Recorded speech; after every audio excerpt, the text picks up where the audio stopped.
नाज़रीन, जाहिद गिशकोरी का इस्लामाबाद से सलाम पहुँचे। आज हमारे पास 4 स्टोरीज हैं जो कि बहुत अहम हैं। पहली स्टोरी ये है कि मिलिट्री कोर्स में जो कि 9 मई के वाक़यात के जो भी मुल्ज़मान थे उनके ट्रायल मुकम्मल हो चुके हैं और ये बड़ी अहम पेशरफ्त है। जो कानूनी पेचीदगियाँ हैं, किसी भी वक्त ये फैसले आ सकते हैं, लेकिन उसके लिए सुप्रीम कोर्ट ऑफ पाकिस्तान की इंडोर्समेंट ज़रूरी है। तो ये किस तरह के ट्रायल थे, कितना इस पे टाइम लगा है, एविडेंसेस कितने कलेक्ट किए गए हैं, कितनी प्रोसिक्यूशन हुई हैं। अगरचे ये सब जुडिस मैटर है, लेकिन जो आम मालूमात हैं, जो सोर्सेज से हमने हासिल किए इन ट्रायल के बारे में, मुल्ज़मान कितने हैं, ओवरऑल उनका क्या हो सकता है पॉसिबली, मैं आपको मालूमात देना चाहूँगा। दूसरी स्टोरी ये है कि जनरल फैज़ का भी ट्रायल जो है वो कंक्लूड होने वाला है, ऑलमोस्ट फिनिशिंग टच में है। लास्ट चीज़ है जो कि सामने आई है वो 2018 के मुबैना तौर पर उसकी इलेक्शन में मुबैना इन्वॉल्वमेंट है, जिसमें ये बात सामने आई है कि 115 मेंबर नेशनल असेंबली जो कि जिन्होंने अपनी सियासी वफादारियां तब्दील की थी, ये 2013 से 18 तक के मेंबर नेशनल असेंबली थे, इनमें से 56 पर दबाव डाला गया है मुबैना तौर पर कि वो पाकिस्तान मुस्लिम लीग नवाज की पार्टी छोड़ें और पीटीआई को ज्वाइन करें। ये एविडेंस सामने आए तो बहुत अहम मालूमात है, मैं आप लोगों से शेयर करना चाहूँगा। तीसरी स्टोरी जो कि अगेन एक अहमियत की हामिल है, पाकिस्तान के चीफ जस्टिस ने सुप्रीम जुडिशल काउंसिल का जुडिशल कमीशन का इजलास बुलाया है जो कि 5 नवंबर को होगा। पहला इजलास है जुडिशल कमीशन का जो कि बड़ी अहमियत का हामिल है। इसमें एजेंडा क्या है, कमेटी जुडिशल कमीशन के मेंबरान कौन कौन से होंगे, ये मैं आपको स्टोरी देना चाहूँगा। इस पर ये एक बड़ी पेशरफ्त है। चौथा, अमेरिका में एक दिन बाद इलेक्शन हो रहे हैं, तो उसमें क्या पॉसिबिलिटीज हैं, इस इलेक्शन में कौन किस रेस में है, मुसलमानों का कितना रोल है, और जो अपना एक तंजीम है डॉक्टर्स की जो कि साउथ एशियन डॉक्टर्स हैं पाकिस्तानी बिलखसूस, वो किनको सपोर्ट कर रहे हैं और उम्मीदें क्या वाबस्ता हैं, इन इलेक्शन को दुनिया कैसे देख रही है और यहाँ पाकिस्तान में इन इलेक्शन को कैसा देखा जा रहा है। ओवरऑल व्यू पॉइंट है दो पार्टीज का, डेमोक्रेट और रिपब्लिकन का, वो मैं आपको देना चाहूँगा। जल्दी से पहली स्टोरी की जानिब इसकी तफसीलात से मैं आता हूँ।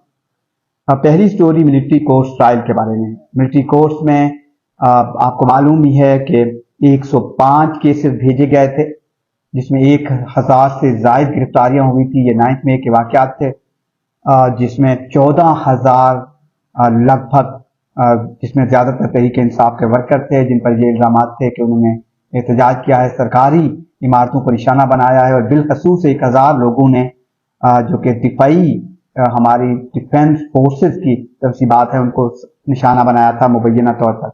इनके ट्रायल मुकम्मल हुए हैं।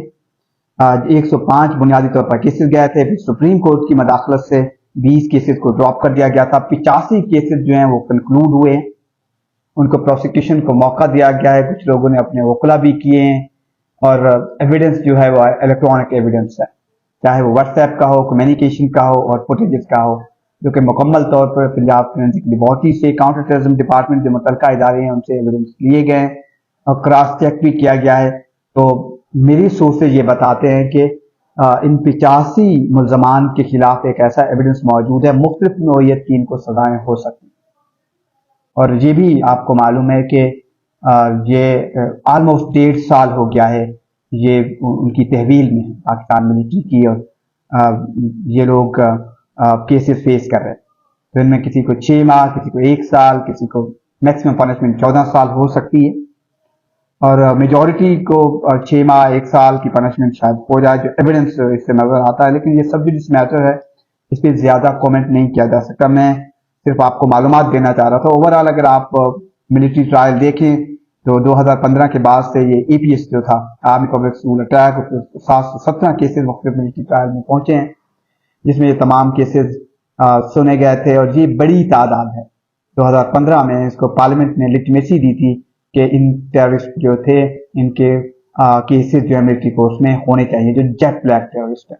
बाद में ये महदूद कानून साजी थी, महदूद मुद्दत तक के लिए खत्म हो गई, और अब इस पे ये बातें हो रही हैं कि 27वीं आईनी तरमीम में ये मामला दोबारा आए। तो ये बड़ी दिलचस्प इंफॉर्मेशन थी, मैं आप लोगों से शेयर करना चाह रहा था। दूसरी स्टोरी, जनरल फैज जो कि साबिक DGI हैं, कोर्ट मार्शल पेश कर रहे हैं। इनको 81 दिन हो गए हैं, पाकिस्तान मिलिट्री की तहवील में है। GHQ में इनका कोर्ट मार्शल हो रहा है, जो कि ऑलमोस्ट मुकम्मल हुआ है। एविडेंस जो है वो कंक्लूड कर ली गई है। इनका पहले का दौर जो हाजिर सर्वे का दौर, उसके बाद का भी उस पर फोकस रखा गया है, जिसमें एक नई बात सामने और 2018 के मुबैना तौर पर इनकी इलेक्शन में मुलव्वस होना। हाजिर सर्विस के तौर पर उस वक्त मेजर जनरल थे, कॉन्फ्रेंस में उसको देख रहे थे ISI में। और फिर 2024 के इलेक्शन के मामला हाजिर सर्विस नहीं थे, रिटायर्ड थे।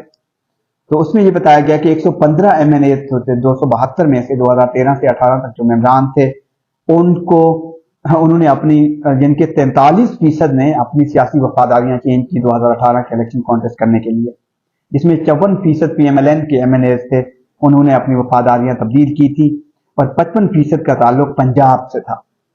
ये बहुत, जिनके 55 MNAs का ताल्लुक पंजाब से था, जिसमें ये 48% बनते हैं।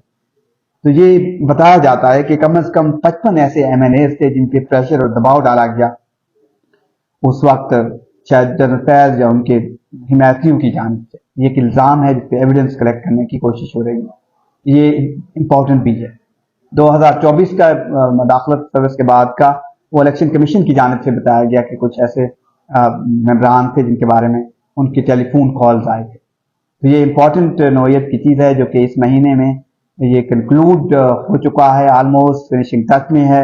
अब देखना होगा कि कब इस पे फैसला आ जाता है, क्या उनकी कन्विक्शन होती है या उनको रिलीज कर दिया जाता है। जो दूसरे लोग गिरफ्तार हैं उनके बारे में भी एविडेंसेस आए हैं और इनकी फैमिली से बातचीत हो रही होती है, तबीयत इनको बिल्कुल सही है। फैमिली से टेलीफोनिक डिस्कशन है, मुलाकात नहीं हुई है, ये हमें बताया गया है। 2 दफ़ा उनकी तबीयत खराब हुई थी लेकिन बाद में तबीयत उनकी संभल गई है। तो ये दूसरी स्टोरी। तीसरी स्टोरी बहुत अहमियत की हामिल है। वो है जुडिशल कमीशन का इजलास बुलाया पाकिस्तान के चीफ जस्टिस ने, जिन्होंने अपनी पूरी टीम मुकम्मल की है। और ऑलमोस्ट सारी टीम जो उस वक्त चीफ जस्टिस काजी फैज ईसा के साथ थी, वो तब्दील की, खुद अपने वो कॉन्फिडेंस लाए हैं नए चीफ जस्टिस। और उसमें जो जुडिशल कमीशन के मेंबरान पार्लियामान की जानिब से भेजे गए हैं, 13 मेंबरान होंगे। इसमें शिबली फराज और उमर अयूब रिप्रेजेंट कर रहे हैं तहरीक इंसाफ को, जो कि अपोजिशन है, और वहां से फारूक एचनाई और आफ्ताब शेख जो कि PMLN और PPP को रिप्रेजेंट कर रहे हैं। खातून मेंबर हैं रोशान बरोचा, लेडी मेंबर के तौर पर इसका हिस्सा हैं। और बाकी जो बार से एक होंगे मेंबर, और साथ law minister, attorney general of Pakistan और सीनियर मोस्ट जजेस, खुद सुप्रीम कोर्ट के chief justice, supreme judicial council के चेयरमैन होंगे। ये फैसला करेगा, एजेंडा ये है 5 नवंबर का कि जजेस की तैनाती का। बड़ी अहमियत का अमल है क्योंकि हुकूमत 25 तादाद करना चाहती है। सुप्रीम कोर्ट में, हाई कोर्ट में भी जजेस की तादाद बढ़ाई गई है। तो ये गवर्नमेंट इस पे कानून साजी करना चाह रही है। अब नए जजेस आ जाएंगे तो ये बड़ी दिलचस्प सूरत-ए-हाल होगी सुप्रीम कोर्ट में। इस पे कॉन्सेंसस डेवलप होगा, क्या गवर्नमेंट अपने हैंड पिक जजेस लाना चाहेगी, सुप्रीम कोर्ट उसको इंडोर्स करेगी, जुडिशल कमीशन कैसे देखेगा। ये बड़ी अहमियत की बातें हैं जो कि आगे जाके नजर आएंगे। और 5 नवंबर का दिन बड़ा दिन है सुप्रीम कोर्ट के लिए, वहां से बड़े फैसले आएंगे, उम्मीद की जा रही है। इसके अलावा और भी एजेंडा आ सकता है जिसमें जाहिर है बेंच के चीजें भी देखनी है कि कौन सा बेंच कॉन्स्टिट्यूशनल कोर्ट्स के लिए उसका देखा जाएगा। जजेस की जो कि तैनाती है वो भी एजेंडे का हिस्सा है। ये बहुत इंपॉर्टेंट है। जो कॉन्स्टिट्यूशनल बेंच है सुप्रीम कोर्ट का, उसकी जो फॉर्मेशन है वो भी तश्कील पाएगी। तो ये बहुत दिलचस्प है। इस पे हम नजर रखेंगे, आप लोगों को जरूर बताएंगे। और बाकी जो नेक्स्ट स्टोरी है वो अमेरिका के इलेक्शन के बारे में है। अमेरिका में अगर आप देखें जोर शोर से चीजें जारी हैं। नील बाइटिंग कॉन्टेस्ट बताया जाता है। दो जो अमेरिका के फ्यूचर के प्रेसिडेंट के कॉन्टेस्ट है इलेक्शन का, डेमोक्रेट और रिपब्लिकन का, जो कि साबिक प्रेसिडेंट ट्रंप और कामिला हैरिस जो कि वाइस प्रेसिडेंट अमेरिका की अब लीड कर रही हैं डेमोक्रेट को। तो पहली खातून सदर हो सकती हैं कामिला हैरिस अमेरिका की 235 साल तारीख में। ये देखना होगा। मैं अभी आपको बता सकता हूं कि جب 2014 میں ہلری کلنٹن جو کہ الیکشن کانٹیسٹ کر رہی تھی، ایز اے پریزیڈنٹ کرنا چاہ رہی تھی، اور مجھے ایک موقع ملا جب نامنی وہاں پر ہوتے ہیں. اس وقت پریزیڈنٹ اوباما تھے 2014 میں، اور میں وہاں تعلیم حاصل کر رہا تھا. ہم لوگ میزوری میں تھے، کولمبیا بیسیکلی یونیورسٹی آف میزوری میں.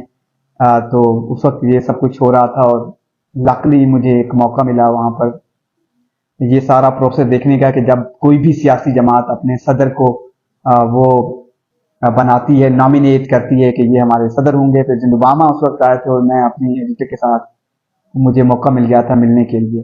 کینسس سٹی اسٹار میں کام کر رہا تھا ایز اے رپورٹر، اور میریم پیپر میری ایڈیٹوریل ایڈیٹر تھی. تو لکلی مجھے وہاں پر یہ دیکھنے کا موقع ملا. تو انٹرسٹنگ ہوتا ہے، اس وقت وہ پہلی خاتون کانٹیسٹ کرنا چاہ رہی تھی، وہ نہیں ہو سکی.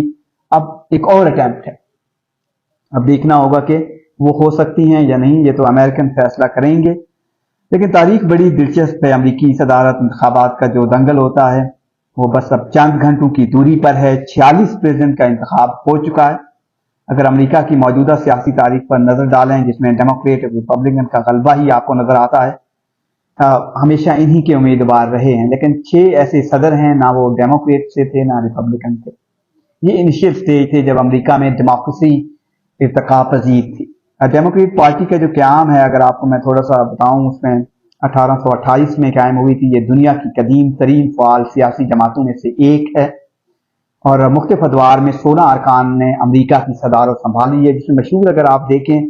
اور مجھے لکلی یہ بھی ایک موقع ملا ہے کہ خود میں نے امریکہ، جو اب میری تعلیم ہے وہ امریکہ کی لٹریچر اور امریکہ کی سیاست جو کہ فلسفی لیول کی ہے، وہ بھی، تو اس لیے مجھے یہ بڑا دلچسپ ٹاپک ہے میرے لیے. اس میں مشہور امریکہ کے اگر آپ دیکھیں ریپبلکن میں تو جیمز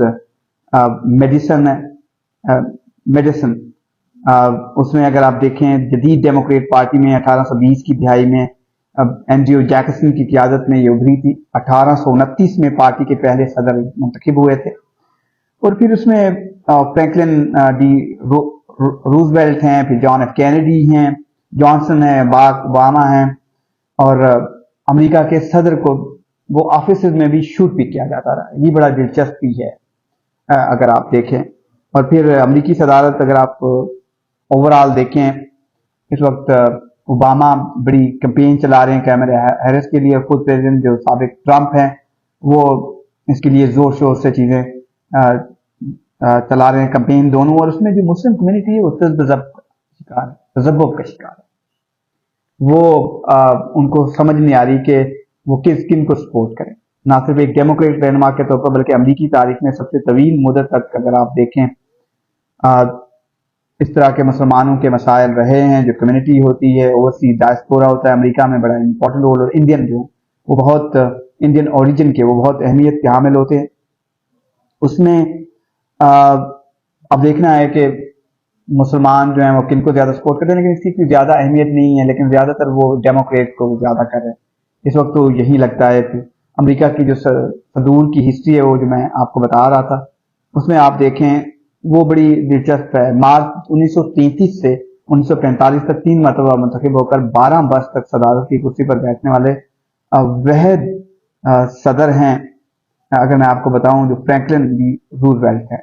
یہ اس وقت کا دور ہے جب امریکہ میں 1945 بہت اہم دور، جس میں دنیا کی عالمی جنگ بھی ہوئی تھی. امریکہ نے ایٹم بم جاپان پہ مارا تھا، وہ تو دوسرے صدر آ گئے تھے فوراً بعد. اور پھر دوسری اگر دیکھیں جس طرح ریپبلکن پارٹی ہے، اس میں 1861 میں ابراہیم لنکن کی صدارت کا منصب سنبھالنے کے بعد بھی وہ بھی ریپبلکن تھے.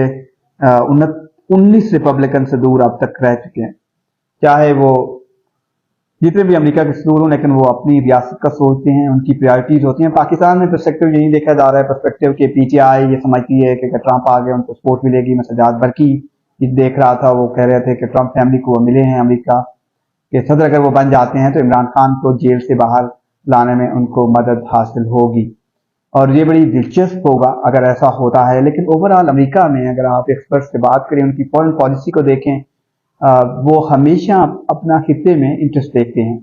اب جب سے طالبان آئے ہیں افغانستان میں، अमेरिका की इंटरेस्ट तब्दील हुई है, दुनिया की भी इंटरेस्ट तब्दील हुई है। पिछले 5 साल में हमने देखा जो कि अमेरिका के मौजूदा सदर हैं, चंद घंटे उनके बाकी हैं बाइडन के, प्रेसिडेंट बाइडन के दौर में पाकिस्तान को कोई ज़्यादा अहमियत नहीं मिली है, सिवाय इसके कि इमरान खान और हमारे जो वहाँ पर उस वक्त एम्बेसडर थे, फिर सारी जहाँ पाकिस्तान की सियासत का रोल अगर आप देखें तो साइकिल का केस हुआ, असद मजीद खान वहाँ पर एम्बेसडर थे। तो ये सारी एक स्पेकुलेशन होती हैं। अमेरिका में इस तरह की टेंडेंसी है, पाकिस्तानी समझते हैं कि शायद अगर ट्रंप आते हैं तो इमरान खान को सपोर्ट करेंगे, लेकिन इस नवाज शरीफ भी तो अमेरिका में है। ये बड़ा दिलचस्प है। जाते जाते मैं आपको बताऊं कि नवाज शरीफ कल वापस जाएंगे यूके, उनके साथ हसन नवाज थे, वहाँ पर वो अपने दोस्तों से मिले हैं न्यूयॉर्क में भी, और उन्होंने मैसेज दिया है कि उनके अंदर एक तूफान फूट रहा है और वो खामोश हैं, खामोश ही रहेंगे। अभी अगर वो बोले तो एक तूफान खड़ा हो जाएगा। लेकिन मेरी जो वहाँ पर नवाज शरीफ की मुलाकातें हुई हैं, PMLN के कुछ लीडरान से मुलाकात हुई है यहाँ पर भी, और वहाँ पर मैंने फोन एक डिस्कशन से मालूमात ली हैं। उन्होंने इमरान खान का कोई ज़्यादा जिक्र नहीं किया है इमरान खान का नवाज शरीफ ने, और कोई ऐसी बात नहीं कि जिससे कोई कंट्रोवर्सी हो। तो पहली दफ़ा नवाज शरीफ खुश नजर आए अमेरिका में, जबकि वो 1 साल से वापस आए थे, बिल्कुल संजीदा मिजाज, खामोशी, मुस्कुराहट बिल्कुल नहीं। लेकिन ये मुख्तलिफ नवाज शरीफ नजर आए अमेरिका में। जो फुटेजेस और वीडियोज हमने देखी, उनके साहबजादे हसन नवाज भी साथ है। तो आप हसन नवाज भी के साथ दोबारा यूके जाएंगे, वहां से वो नवंबर के दूसरे हफ्ते में कहा जा रहा है कि पाकिस्तान वापस आएंगे। क्या वो लाबिस से मिले हैं अमेरिका में, ये बताया नहीं जा रहा, लेकिन मेरी मालूमात है कुछ वो अमेरिकन से मिले हैं और वो लॉबिंग ही कर रहे हैं। तो ये एक दिलचस्प स्टोरी है। इस पर बाद में भी मैं आपको तफसीलात दूंगा। अब आपने ये देखना है कि अमेरिका के नए सदर कौन होंगे, उनका पाकिस्तान में क्या इंटरेस्ट होगा। अगली स्टोरी तक के लिए इजाजत दीजिए। खुदा हाफिज।